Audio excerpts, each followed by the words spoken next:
I mean, I'm certainly coming with the bias of how valuable space can be in facilitating work, in expressing ideas, in supporting and reinforcing, making visual or making manifest culture. I'd sort of be the first to admit that I think space can do a lot.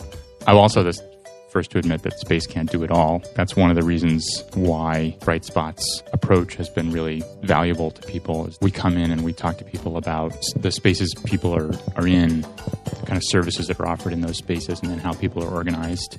And it turns out having those three conversations together is much more helpful. Welcome to the Conversation Factory. I'm your host, Daniel Stillman. Each episode, I'll talk to an amazing conversation designer to try and distill insights we can all bring into our work and lives. Human conversation is a material that can be shaped by design, and shifting conversations in everyday meetings, in organizations, and yourself can create real change. And I hope to help you do it better and more authentically. I'd love to have you stay part of the conversation.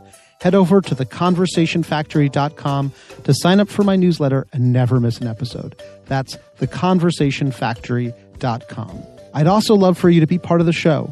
If there's a challenging transformation you're working through, head over to theconversationfactory.com, click coaching, and sign up for 30 minutes of free coaching that we might use on the show.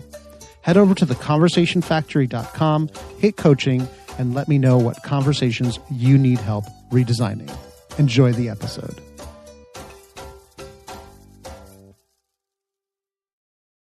On this episode of The Conversation Factory, I talk with Elliot Felix, founder of BrightSpot Strategy, a boutique consultancy. Elliot founded BrightSpot almost 7 years ago, and as a former founder of an even smaller design consultancy, I'm totally impressed by what he's built and grown and maintained.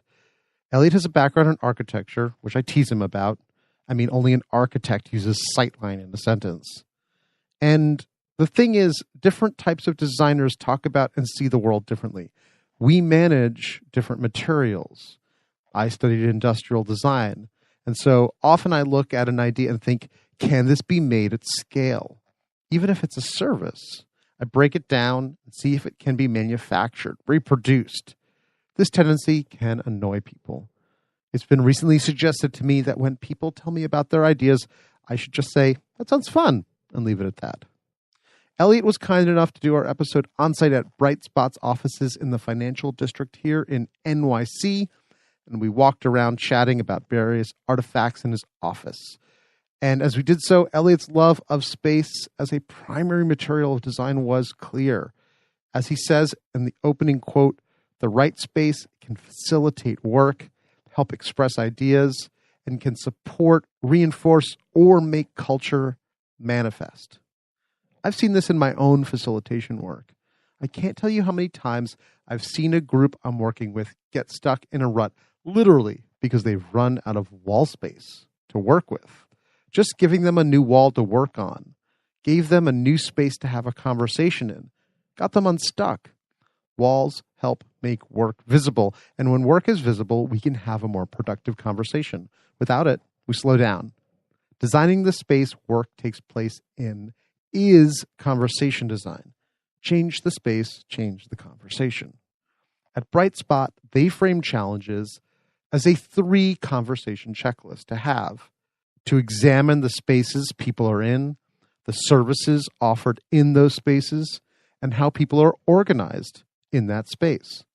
This checklist itself is a design for a productive client-consultant conversation. Trying to shift a system by approaching one of those conversations and not all of them is going to be harder to create real change. On the other hand, changing all 3 at once might be tough, but having the conversation about space, content, and people is clearly crucial. That's why BrightSpot designs their client conversations to include each of these 3 aspects of transformational work. When I teach facilitation, I always tell people that they have to make the space they are facilitating in their own. And my favorite story about this is one of my first days working with Applegate Farms, an organic food company, way back in 2013. The room we were working in was large, cavernous, and had 3 big tables arranged in a U shape, with a screen projecting at the mouth of the U. The room had been designed for presentation, for the sage on the stage. But I wanted the group I was coaching on design thinking to collaborate, not focus on me. The U made everyone sit on the outside, facing me, not each other. So, during the break, I took the foot of the U and rotated it so that all 3 tables were parallel. The team walked in and was a little disoriented. The room was the same, but the energy was different. They sat in the chairs, facing each other, and we could get down to work in the style I was trying to cultivate. Thinking about your own work. Is your space working for you or against you? Do you have the right variety of spaces, large, small, intimate, public, to do your work in? In conversation design, we talk about the Q of a team, the requisite variety of talent on your team, the right balance of familiar faces and fresh blood. It seems like in talking to Elliot, there is a similar quality of balance to be found in the spaces a truly functional company inhabits. If your space isn't working for you, shake it up. And enjoy the episode. So speaking of out in the open, this is my segue. We're like Great segue. Thanks very much. We're walking around BrightSpot, your home here, and we're just going to do a little walkthrough because there's just like your walls are covered with awesome stuff. Hey, thanks. So I was looking at your learning is in our DNA, this annual cadence of how you're making sure that everyone is developing. Yeah. Well, and how we're developing as a company as well. Yeah. Well, there's a couple things. One is that learning is a fundamental part of our purpose, why we exist, how we help our clients, and how we help ourselves. It's one of the things that gets us up in the morning and keeps us up late, and sometimes working on the weekends, right? Yes. Yeah, but because I think if you look at who we are and who we work with, we're a learning organization working with learning organizations. And we're helping people think about how they learn in the workplace, at a museum, on a campus, out in the world. And so it only makes sense for us to be motivated by that ourselves and to find ways to walk the talk. And I think what we've found is that you have to couple that intention with a specific sort of cadence or rhythm that sets people's expectations and allows you to kind of carve out the time to do it. So most of the things we do really work on a quarterly basis. So we think in terms of quarters, which is useful because that's how kind of the rest of the world works financially. But we think about in terms of what happens on a quarter versus what happens each year. So each quarter we do 360s, and we do performance check-ins, and then we do profit sharing. Since our very first quarter having employees, we've been sharing our profits, and we've settled on 25% of the profit. And then the other thing that happens each quarter is some sort of coaching, either on an individual or a group basis. We also have a kind of a cadence of learning and development activities. It's usually 2 sort of informal activities, like a kind of a happy hour each quarter, and 2 workshops of some kind. Like internal workshops. Internal workshops. And actually this year we organized the workshops around our offering. So we looked at, we basically have 4 core offerings, research, visioning, strategy, and implementation. And so we split those into 2 per quarter and are using that to basically reflect on what we've done and how we do it, to get better at it, and to share what we know more broadly within the organization. So how do you differentiate between what individual coaching and group coaching, like how's that structured? Who's doing it? Are you guys running it internally? Or are you We have a professional development coach that we've been working with since year 2, since the first year we had employees.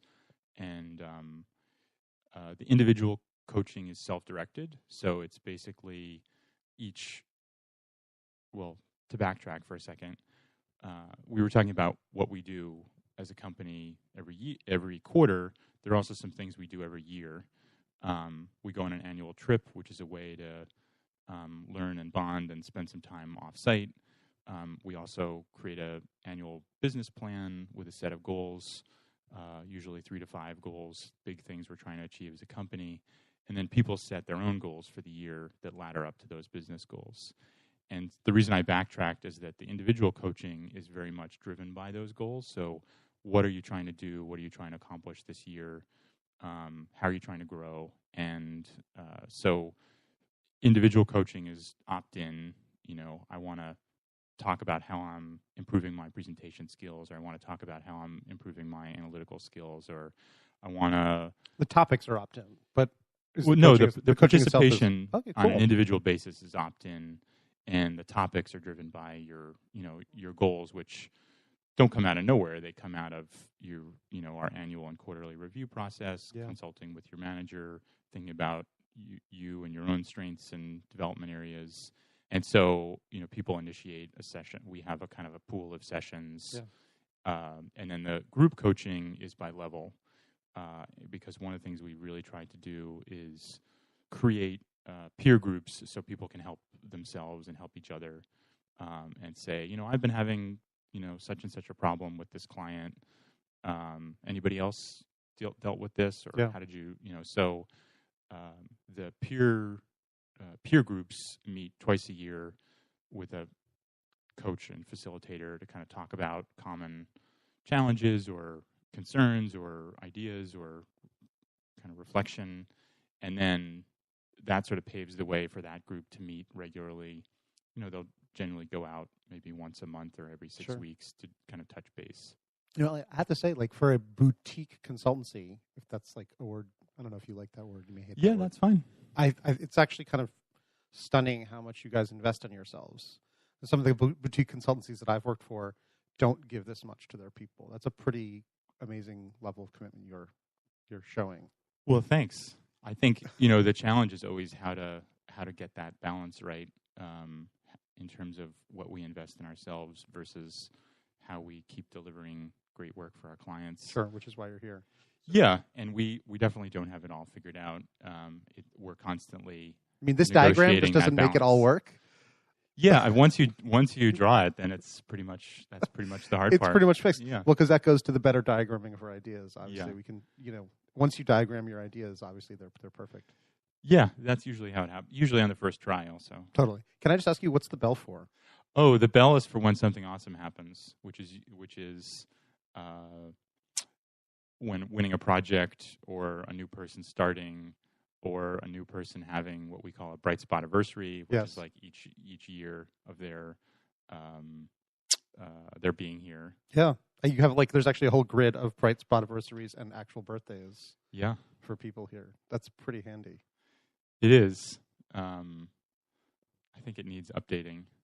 I think one of the underlying themes of this tour is I'm going to see lots of things we need to fix. Okay, well, but I think we're doing okay. Anything else? Let's take a stroll. What else is sort of calling out at you that's interesting? Oh, did you want to talk about I think the transparency on the P&L? I think the one thing that's we've tried to do is really think about everyone as having, creating a sense of ownership in our company, that we're creating something together. And I think the best way to do that is for people to have access to as much information as possible about what's happening in the business, why, how we're making certain decisions, why we're doing what we're doing, as one part of that kind of sense of ownership. Another part of the sense of ownership is how people feel like they own a part of the business insofar as working on internal projects and initiatives. And then the third part is actually offering people an ownership stake, which is something that we've been doing informally through the profit sharing I've mentioned, but we're actually in the process of formalizing that. And I think, so speaking to that transparency and ownership, there's a few things we do. One is to think about the internal projects that people are working on and relate those to people's goals and see those not as sort of time away from yourself or your team or your client, but actually something that enriches all those things. So we've got people doing things like, we just did a little thing on what do we know about the workforce of the future, since we do a ton of work in higher education and we understand how students are working, thinking, making today. What's the implications for organizations in the future and for workplaces in the future? we're also, another thing we're doing is sort of doing an audit of kind of like who knows what internally and who has what expertise so that we can better sort of surface that and help each other. So one of the things we're looking at here is sort of a list of all those different projects and initiatives.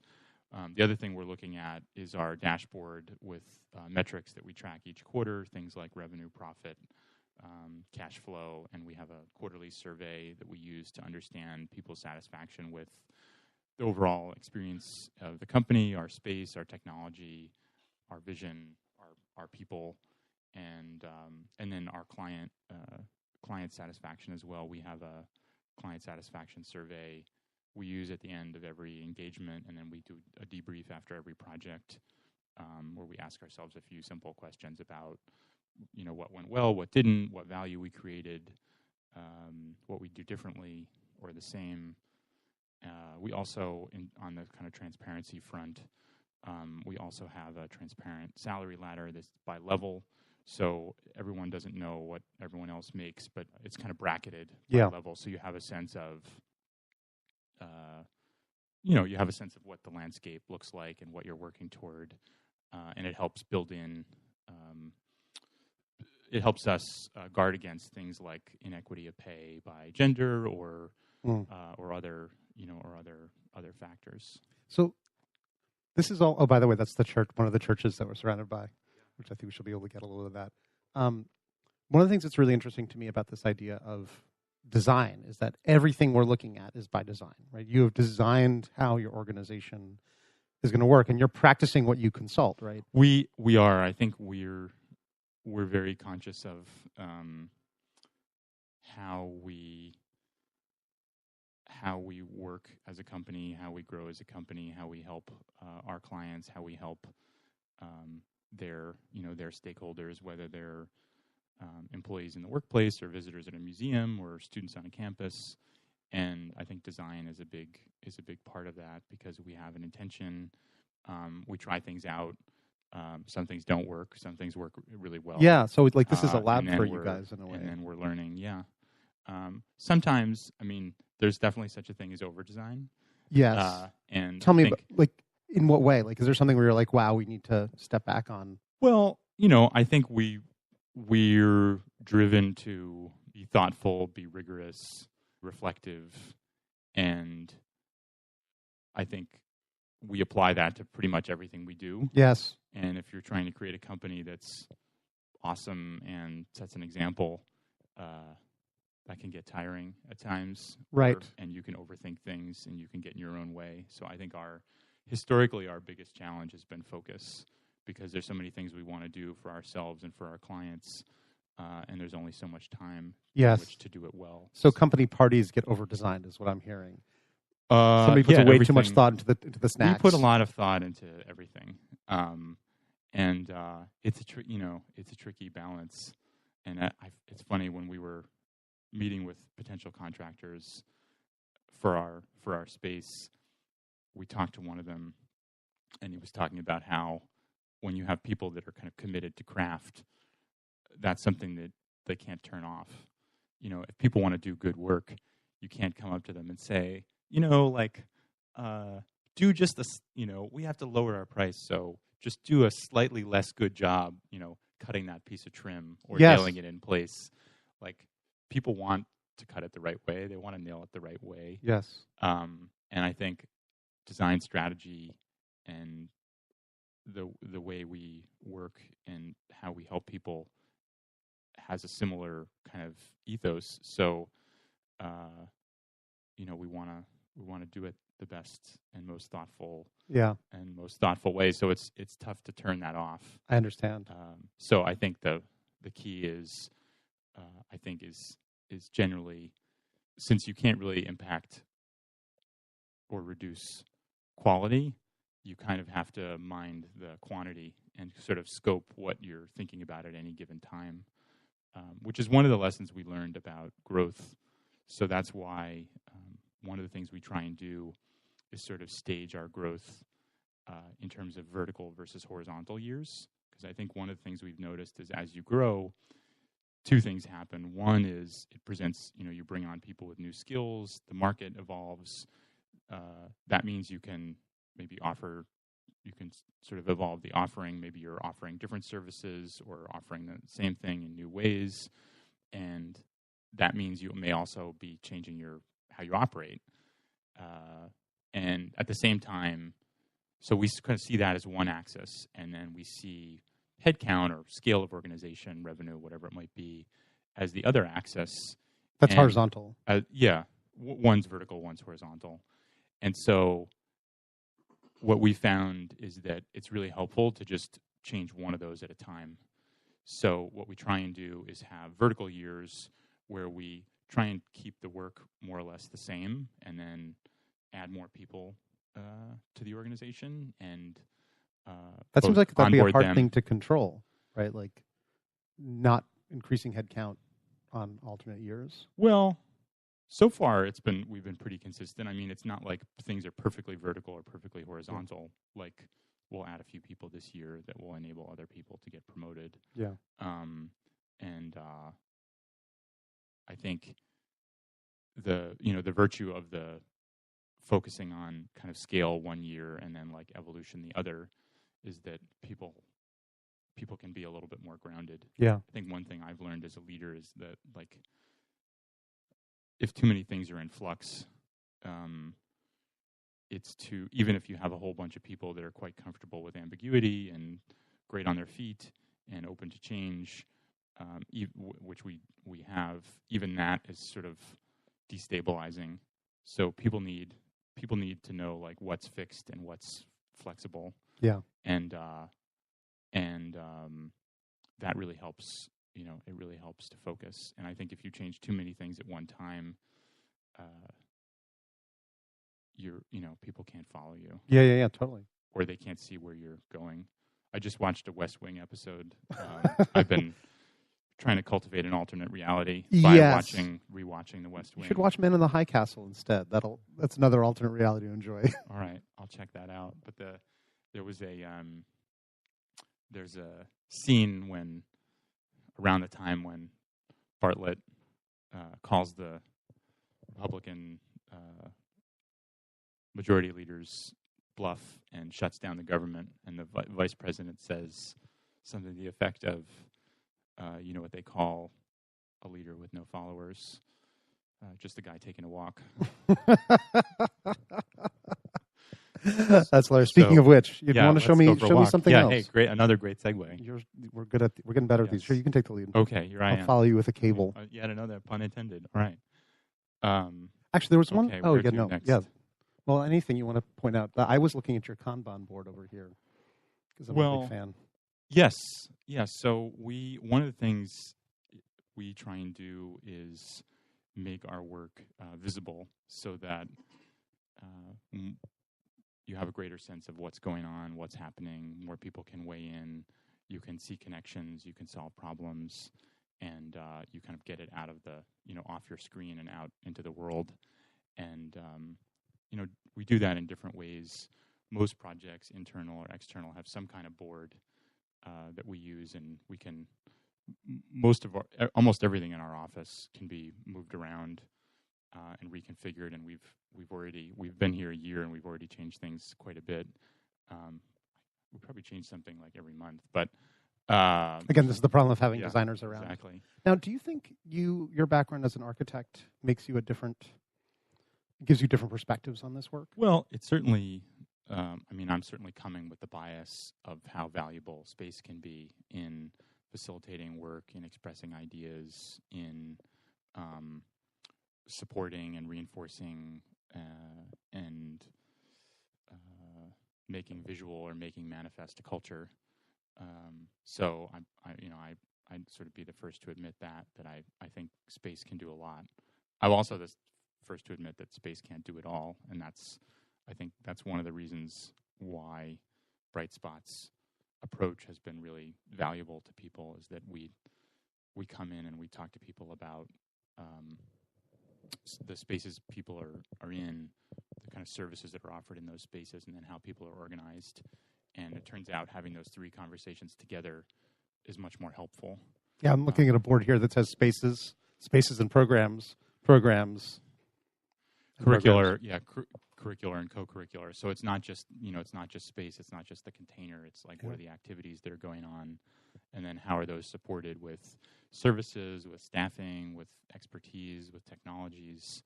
And, you see all these of the 5 or 6 boards we're looking at in our current sightline. They're all different. One is trying to By the way, reorganize. sightline is maybe the most architectural thing you said during this good. interview. That's not what most people would. I don't know if you noticed that. That's not a word that everyone else uses, which is wonderful. Okay, good. So the sightline, from the house. Yeah, I guess that is kind of an architect term. But this one is sort of reorganizing a library. This one is sort of looking for patterns across a lot of broad input on thinking through the arts on a campus. And so, this one is sort of about creating something that looks organized. Another thing is, finding patterns among something that looks disorganized. This one is trying to relate different aspects of a strategic plan and see how goals and actions to achieve each goal sort of like ladder up to a vision, and how they all relate to each other in a bit of a web of ideas, which I think is something we often encourage. A lot of times when we're doing a business plan or a strategic plan for an organization, they want you to work within their existing structures, which makes a lot of sense a lot of the time. But if you set your goals and each department has its own goals, then you're much less likely to be a kind of like an integrated, interdependent organization. So we're usually trying to create like cross-cutting goals that each department or multiple departments or multiple groups have a stake in, and so that means you end up with a board with an awful lot of different colored Post-its because you're trying to then track those goals to different groups and see how it all comes together. So how does this then get? I mean, do you show this to your client, or does this gets crunched down?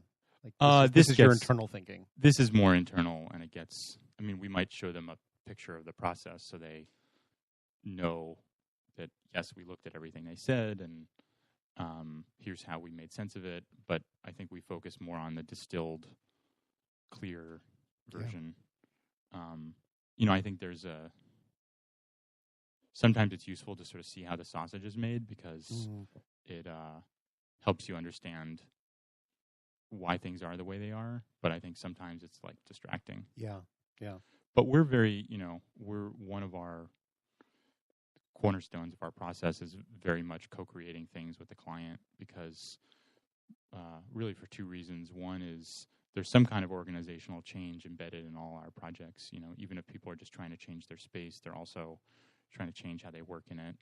And if we sort of go off and come up with those changes in a black box, they're much less likely to understand them, to be bought into them, to feel a sense of ownership over them. Yeah, totally. And then secondly, you just get better ideas and ideas that are more likely to be implemented. That's crazy. That'll never work. Yes.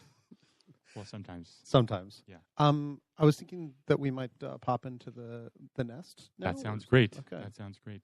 For the silent part of our... these are all the places that people went to college, I presume? No, those are our clients. Oh, wow, look at that. Yeah, so I was just looking at all the universities. You guys do a lot of universities. Yeah, we do a fair amount of university work. So I would say our mug wall is probably half universities, 1/4 museums, and 1/4 companies. This is like the most fun way I've seen of showing a company roster. It's pretty fun. The one of the most fun things happened a couple weeks ago. We had a client visit, and he did not like the mug placement, so he moved his mug up several shelves. Wow, it's like this isn't an XY axis. Yeah, he money and he felt like it love. should be much higher on the wall. So sure, he just went ahead and changed it. And I love that there's one shot glass. What is that? Yeah, from? I don't know the story behind that. Hamilton College. I need to learn more. Yeah. Apparently that I don't know anything about Hamilton College except for clearly they're a party school now. Well, let's not take I think we have imperfect data there. Sure, that's fair. Let's not take that as indicative of their curricular or overall non-curricular culture focus. Here, so I'll give you the nice chair. Okay, great. Hey, this is Daniel. We're about the halfway point, so this is a great time for you to get up, stretch your legs, get some popcorn, fill up your soda. If you're in the car, stay focused.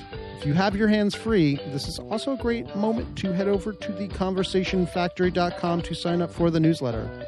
I send out more detailed write-ups, insights, and tools from these conversations, and I'd love to share them with you. So head over to theconversationfactory.com and stay in the loop. Since people didn't see what we just walked through, our idea was to create a workplace that felt more like home, more warm, more welcoming. In fact, lots of the furniture is not office furniture, but the kind of furniture you'd have in your house. But also, in the same way that a home has lots of places to live, we wanted to give people lots of places to work. So there's, I think, well over a dozen different kinds of places. So you can be on a couch out in the open. You can be on a couch or at a desk in a designated quiet area. You can be at a desk in kind of tucked away or at a desk with lots of other people. You can be standing up at a desk. You can be standing up at a board brainstorming. You can be in a booth. You can be in the kitchen. You can be in a conference room. And you can be where we are, which is our nest, which is kind of our wellness space, or also a space for new moms, and also a space, as it turns out, to conduct a great interview. Yeah, this is the largest, softest room. Yeah. The phone booth is too small for two people. And yes. I discovered I did an interview at a friend's office, and the conference room was all glass. And, I'm not an audio engineer. And when I got back into the studio, it was all super echoey, and you could hear everything from his mic and my mic pretty much. So that was a lot of work to get that all out. Well, hopefully this works better. Oh, this sounds great. Yeah, awesome. So one of the things when we were talking maybe that was a month ago now, was about how if you want to change how you work, but you don't change where you work or the sort of the physical plant, that it's not going to stick. Yes, usually people change one or the other, but not both. So we frequently see people that want to work differently, but the workplace is an inhibitor of those kinds of changes. And it's funny how simple some of the things are. Like one of the things we do right away with a company is we'll audit how people spend their time, and then we'll audit how much space they provide. And they're almost never aligned. So you'll often see a company where most people spend at least half their time collaborating, but that same company will probably devote 80 to 90% of its space for people to work on their own. Or, I think a while ago did a study for a large pharmaceutical company, and this was the simplest of findings. We found that most of their teams were about 10, but most of their rooms would hold about 6. So, there's usually space is unfortunately often in the way of how people are trying to work. So we're often trying to sort of catch the space up to how people are working, and then have it maybe even go beyond that, and instead of being a barrier, be an enabler. Yeah. So sometimes it's about catching things up. Sometimes it's about enabling people to work differently. But the converse also happens, where people think just by changing their space they'll be able to work differently, and that's where our that's kind of the root of our approach comes from. So we did a project with the university a couple of years ago where we created an opt-in program for different departments to have their staff, rather than have one assigned space, be able to choose a variety of different places to work and have a better technology toolkit and have much more freedom and flexibility. But that doesn't, moving from kind of having one space where you go to every day and, all your files are there and pictures of your family, to being more nomadic and working, maybe part from home, part from a variety of different desks. Maybe you want to get some work done in a space that feels more like a cafe, or another space that feels more like more kind of like a monastic retreat or Yeah. in the campus library, that's a big shift. So based on our experience for them, in addition to changing the space, we came up with a whole kind of curriculum. And it was a 5-part curriculum. One was about new ways of working when you don't have this kind of default setting where you have to be intentional about what's the work I'm trying to get done, what are my performance goals, what's the best space to support that work, who am I trying to do it with. Then another one was on technology. Another one was on paper and basically moving to a less, a more paperless but not entirely paperless existence, because that's often one of the things that ties you to a space, which can be a good thing or not. And then we had a special session for managers, which was more about managing by results.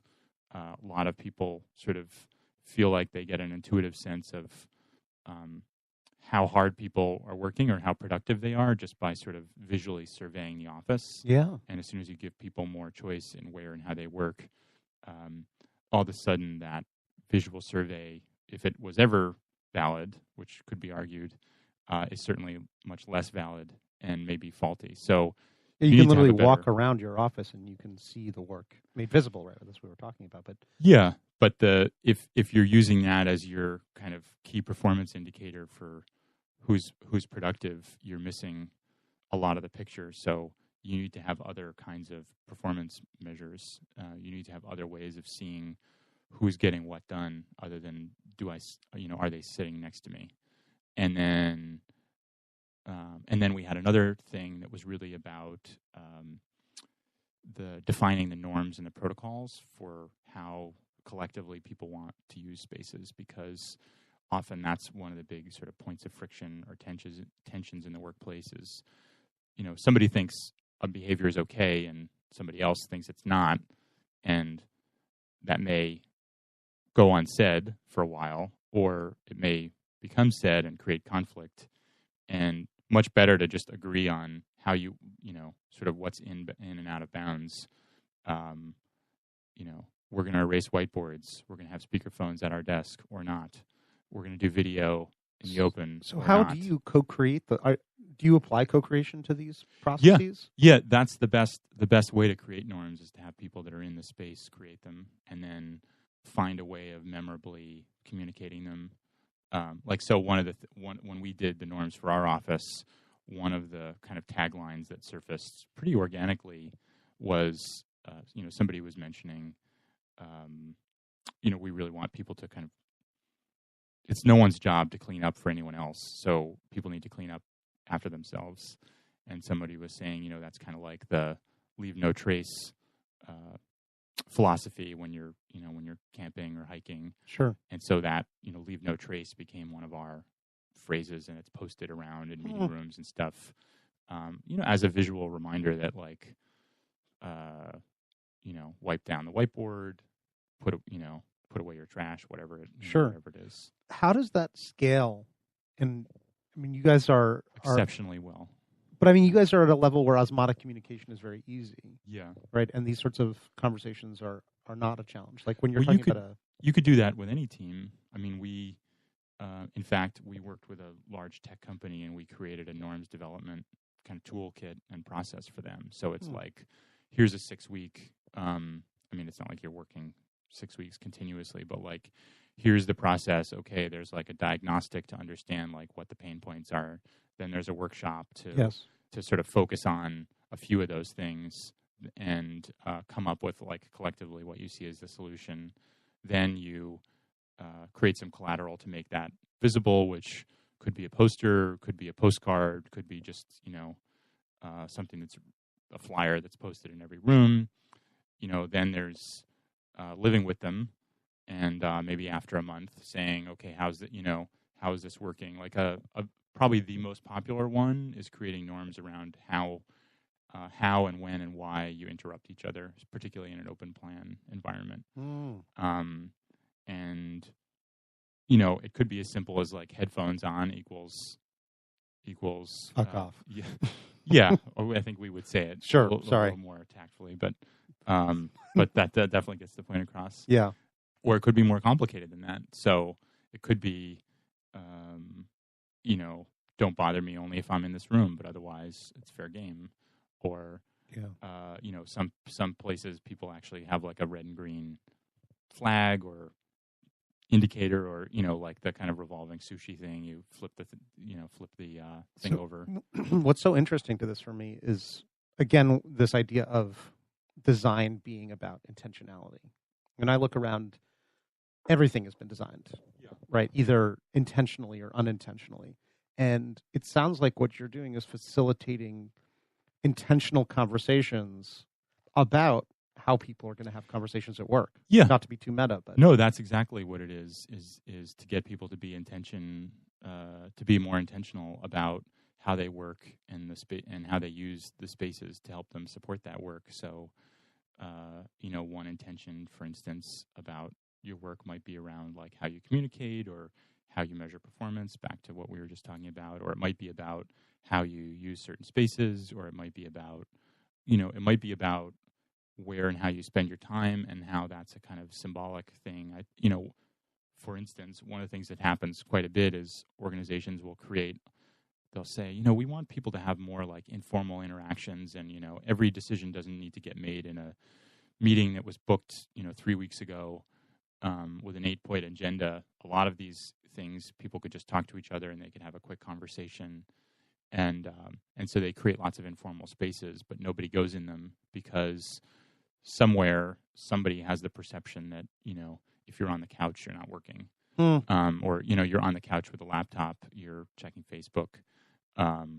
Or two people are, having coffee in the kitchen, and that's not work.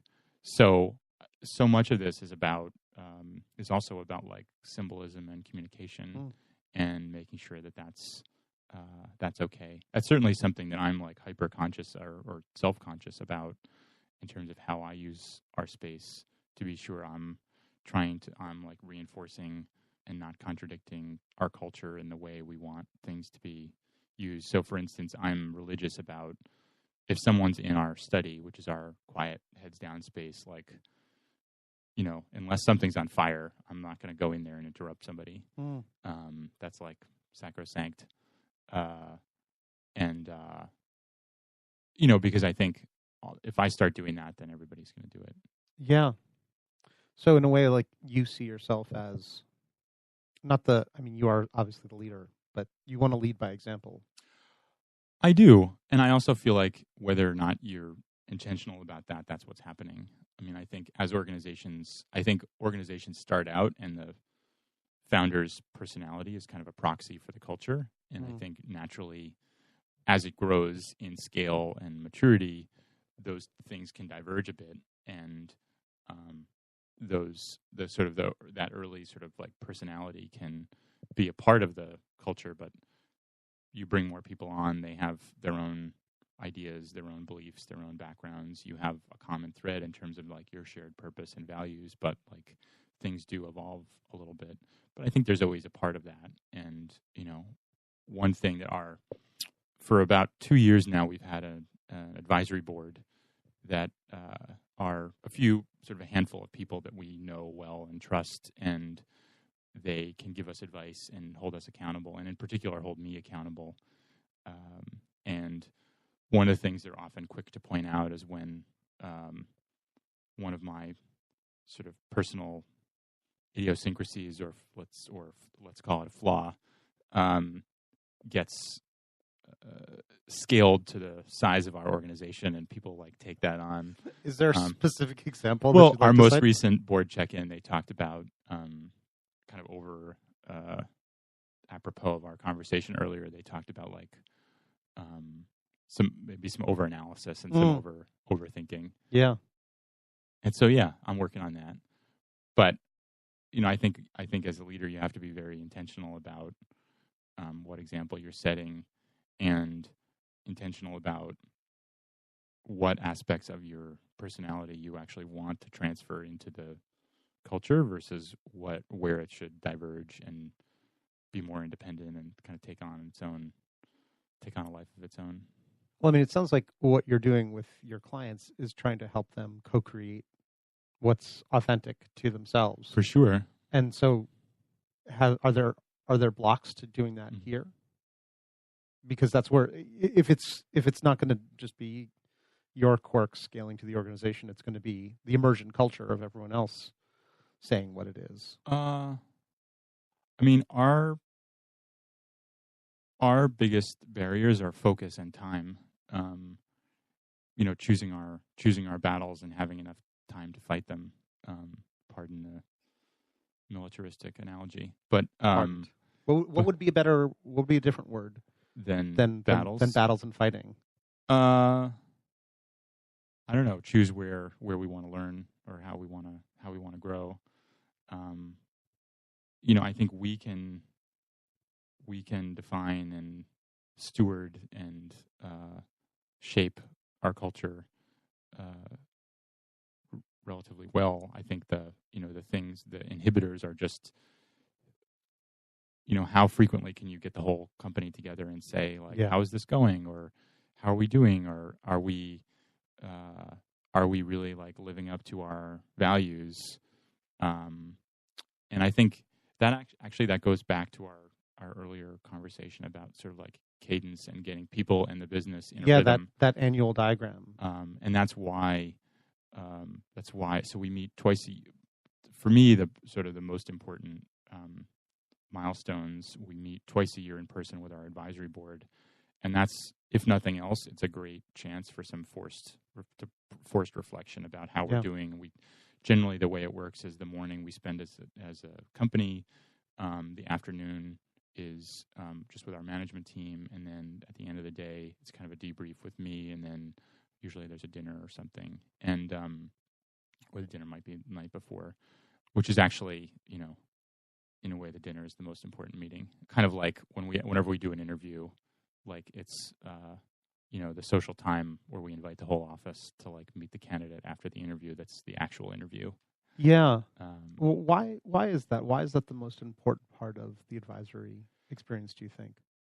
Because I think that's when I think you have different kinds of conversations when it's over a meal, or it's at a more kind of intimate scale. Yes. And it's less prepared, yes. maybe. And I think part of why it's successful is if it's sort of happening a full day of kind of thinking and reflecting, then everybody's kind of like primed to take stock of what they heard and what they said, and I think it makes for a good conversation. It's very interesting because some of the axes, as a 2x2 matrix solves all problems. Sure.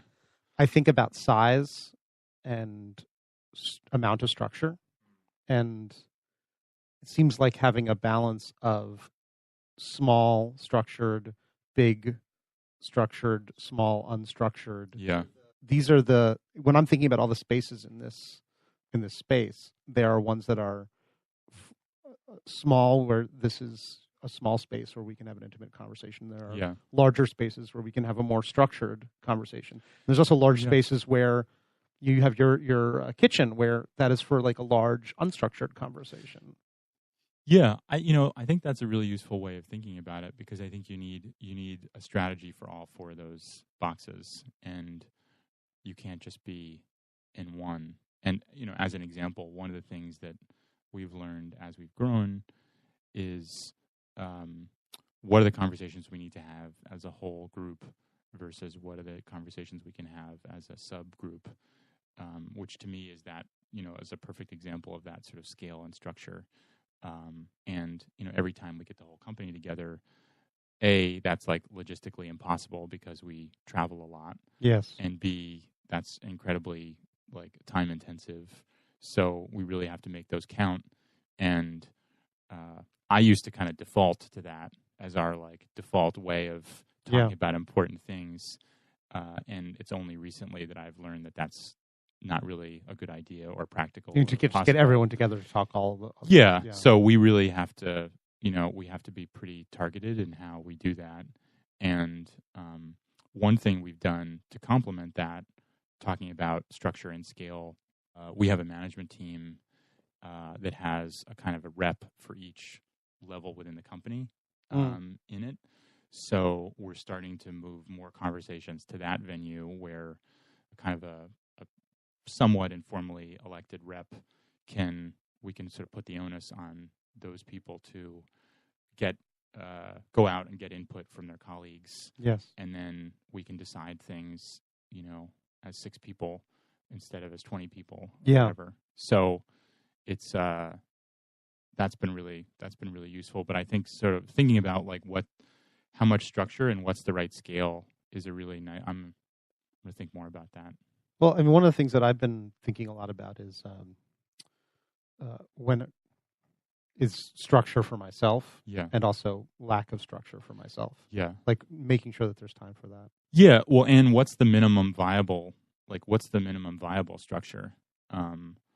Because one thing we've been really sensitive to is that as the company grows and changes, a lot of the structure that you just created is no longer useful or valid. There's this amazing article from, I think it's the 80s, Larry Greener, the Greener Curve. Are you familiar with this? No. So he wrote an HBR article called Evolution and Revolution as Organizations Grow. And the basic theory is that organizations face these kind of like milestone crises as they grow in scale and maturity. And the probability, let's say, is that the solution to one crisis begets the next one. Sure. So, for instance, one of the early things you face is a crisis of, I'm not going to get the words precisely right, but I think he calls it the crisis of direction. And it's like the leaders can't do everything. So you delegate. The solution is like delegation. Sure. Makes sense. Except, guess what happens, years later is then like the people you've delegated to have too much autonomy and you don't have enough consistency. So then you put some standards in place, you put some process in place to create more consistency so you can have a greater economy of scale. That's terrific. Then what happens is like people are bogged down by the bureaucracy. Yes. So I've seen all of these stages. So it's a really helpful thing to think about. These different, kind of the life cycle of an organization, and what's the smallest amount of structure you can get away with to balance the kind of like consistency, creativity, autonomy, all these different things, particularly given that A, what you do might be wrong, and so you may need to change it, or B, even if it's right, things may change, and you may need to change it. And eventually it's going to create some problems anyway. Yeah. So spoken like a true systems thinker. Yeah. We are coming up against time. I am very grateful. I think we're always coming up against time. Well, yeah, that's what we said, time and focus. Yeah. Is there anything else that I have not asked you that I should have asked you about this stuff? A parting thought that we somehow have missed in all of our rambling discussion. A lot of people ask me why we're called BrightSpot, which might be an interesting question to answer. So I think when I was thinking about the name of the company, I started it myself. Our first year was just me kind of really discovering and refining the value proposition and having coffee with everyone I knew and everyone they knew and going to every conference under the sun to learn and pitch and refine. So when I was thinking about what to call it, one thing I knew was I didn't want to call it anything to do with my name because I wanted to build a business that was bigger than me and wasn't about me. And then in terms of finding the right name, went through sort of one of the exercises that the company Lexicon uses to, they've named like BlackBerry and Swiffer and Febreze and all these things, and their philosophy, there's a real art to it, but my cursory understanding is you can't just kind of try and think of the name, you almost have to kind of like back into it. So we did this exercise of like, if we were a tool, what would we be? Mm-hmm. And I settled on a flashlight because I feel like a flashlight is really it's something useful to kind of like shine a light on things that are working well. It's also a way to like guide people through the dark and like seeing ourselves as kind of a guide. We're not like carrying you there; we're guiding you there. Yes. And the idea that like it's we're interested in learning and knowledge and information, and that's kind of like illumination. All those things really resonated, and the thinking about the flashlight led me to the idea of like it creates a bright spot, and then that's where we came from. That's what we came up with, and that was way better than the working title that for probably 24 hours I was enamored with, because I was very interested in the idea that like what we could ultimately do is help people and organizations grow. Mm-hmm. And I was very interested in the idea of craft and that we're, making something together and with our clients. So I thought of like smithing or like a blacksmith and growth. And so like for about 24 hours, we were going to be called Grow Smith, which is a terrible name because it sounds like gross. Yeah. It's like the myth of grossness. Yeah. So I'm happy we landed on BrightSpot. That's really, really awesome. Yeah. Thank you for that. And thanks for the welcome. time. I appreciate it. Hey, thank you. I'm looking forward to our next conversation. Thank you. And we're going to leave it right there. Thanks for sticking around. If you enjoyed this episode, please subscribe on iTunes or Google Play. Thanks for your fine attention, and I'll see you next time.